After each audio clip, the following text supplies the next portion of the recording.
Hej familie, vi skal have nogle urter, og vi skal alle sammen ud og cykle. Jeg skal bruge noget persille, jeg skal bruge noget oregano. Fuck, hvor nederen, mand. Du skal bare ud og cykle. Jeg spiser kun hotdogs, mand. Hey, det er jo bare oregano. En lille tur, du kan cykle forbi dine veninder. Du skal bare ned til supermarkedet. Så skal der også være Camilla, hende der lækre blonde. Ja, det skal du gøre. Ikke. Det skal du gøre. Det er godt, min søn. Så, Okay, alle sammen så afsted. har vi ordentligt. Vi går ud og finder Ud til jeres urtecykler. For helvede. min nye cykel. Den er lyserød.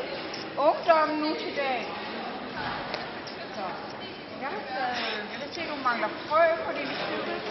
Så jeg har taget frø med. Hvad kan du bedst lide? Persille eller oregano? Camilla var ikke hjemme, jeg gider ikke mere. Du får lidt af hver. Jamen, vi skal bruge noget oregano jo. Jamen, Camilla var ikke hjemme. Altså, nu er jeg jo lige taget basilikum med. Så må du cykle ned til klubben eller et eller andet. Ja, mand. Det er Cykle ned og spille noget Xbox, ikke? Helt sikkert.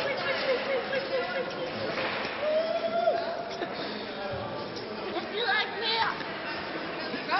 Jeg gider ikke. Da jeg var på din alder, der cyklede jeg Danmark rundt.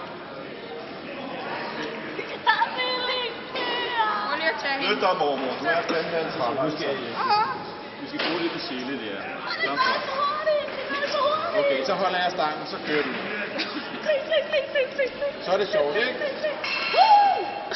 Yeah, så har vi fået persille. Hvad har du her på kurven? Jeg har oregano. Oregano. Sådan. Er det nok oregano? Skide godt. Nu har jeg for Yes. meget. Har du også oregano? Jamen, jeg skal simpelthen cykle så langt. Jeg får lige en sms. Yes, mand. Det er Camilla. Jeg skider. Okay. Så jeg går ud og laver aftensmad, fordi nu har jeg basilikum, oregano og persille. Skide godt. Så har vi urterne. Peter siger.